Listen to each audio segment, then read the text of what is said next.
નમસ્કાર મિત્રો, હું છું સોનલ દોમડિયા અને તમે જોઈ રહ્યા છો આપણી યુટ્યુબ ચેનલ. મિત્રો, આજે મારી પાસે ગુડ ન્યૂઝ છે સરકારી માધ્યમિકને લઈને.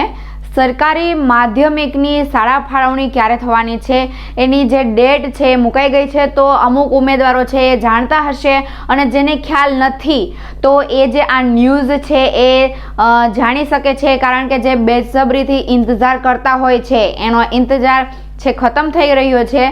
તો જે ઉમેદવારોનું ક્વોલિફાઈડ વેઇટિંગ લિસ્ટ છે એ ઉમેદવારોને જિલ્લા ફાળવણી થઈ ગયેલી હતી, વેબસાઇટ ઉપર મૂકેલી હતી અને હવે તારીખ 17 થી 22 સુધીમાં આ લોકોને શાળા ફાળવણી પણ આપી દેવામાં આવશે. એટલે કે માધ્યમિક સરકારી માધ્યમિકનું જે વેઇટિંગ લિસ્ટ આવેલું હતું, આ વેઇટિંગ લિસ્ટના જિલ્લા ફાળવણી થઈ ગયેલ છે અને હવે આ મિત્રોને 17 એટલે કે કાલથી જ શરૂ થઈ ગયેલું છે. 22 તારીખ સુધી શાળા ફાળવણી થઈ શકે એમ છે. તો મિત્રો, આ હતા આજના ગુડ ન્યૂઝ. ગ્રાન્ટેડની મારી પાસે કોઈ પણ માહિતી આવશે એટલે તરત જ હું તમારા સુધી પહોંચાડવાની જરૂર કોશિશ કરીશ.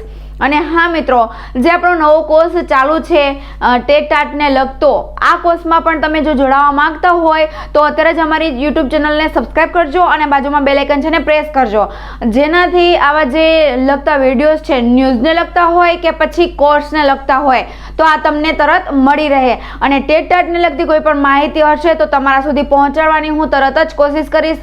નજીકના સમયમાં જ ટેટ 1 અને 2 ની ભરતી થઈ શકે એમ છે, એટલે એની જે રાહ જોઈને બેઠા છે એ પણ મિત્રો છે એ એને પણ થોડી શાંતિ તો રાખવી જ પડશે. અને થોડી ખુશીના સમાચાર છે કે જે શાળાઓ છે એનું મહેકમ મંગાવવામાં આવી રહ્યું છે કે કેટલા શિક્ષકો ઘટે છે કેટલા નહીં. તો આ પ્રમાણે જો ચાલશે તો 1 થી 8 ધોરણની જે ભરતી છે શિક્ષકોની એ નજીકના ભવિષ્યમાં થઈ શકે છે. મિત્રો, વિડીયો ગમ્યો હોય તો લાઈક જરૂર કરજો અને શેર કરજો તમારા મિત્રો જોડે, જેનાથી એને પણ આ માહિતી મળી શકે.